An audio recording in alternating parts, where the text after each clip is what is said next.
All right, now we're doing the male reproductive. You can see the sacrum and the coccyx is posteriorly. So this is the rectum. This right here is the urinary bladder. Now we're going to talk about the prostate gland, which is here. This is the seminal vesicle, which is missing a piece. This right here is the ductus deferens. Nope, this is the ureter and this is the ductus deferens. So the ureter is coming from the kidneys to drain urine. That's the ureter going to the urinary bladder. This tube right here that's going to go behind and connect with the seminal vesicle is called the ductus deferens or the vas deferens.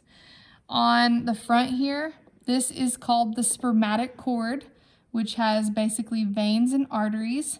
And this right here is called the epididymis. You have your testes. On the outside, you have your scrotum. This is the penis. This is called the glans penis. And then the opening is called the external urethral orifice. Now, as we open this up, you can start to see some other structures. When we look at the inside of the penis, we have two erectile tissues that we talk about. The erectile tissue right here is called corpus cavernosum.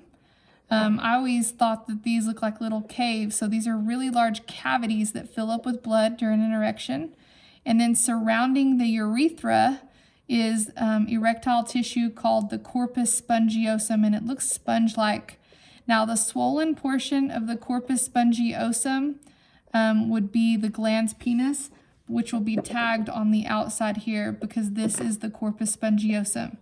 Now, the urethra, when we talk about the male urethra, it does drain the urinary bladder of urine. So the first part of the urethra on a male is called the prosthetic urethra. Now, it would go through a middle layer, which you can't see, called the membranous urethra, and then the urethra would continue down the corpus spongiosum. So this is called the spongy urethra, and then your external urethral orifice. Now, when looking at this picture, this right here is the prostate gland, which is this here and here. And when we look at this is part of your your seminal vesicle. Now, when your seminal vesicle and your vas deferens or ductus deferens comes together, I'm going to turn this over. When these two meet, your ductus deferens and your seminal vesicle meet, this is called the ejaculatory duct. So this is where sperm would travel and be ejaculated into the urethra. So something that's special about the male is the urethra is used not only for semen but also urine. So the ejaculatory duct is where sperm enters into the prosthetic urethra. It would go down the membranous urethra and then out of the spongy urethra and out the external urethral orifice.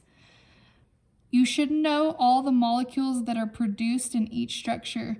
When we talk about sperm, sperm is going to be produced in the seminiferous tubules of the testes.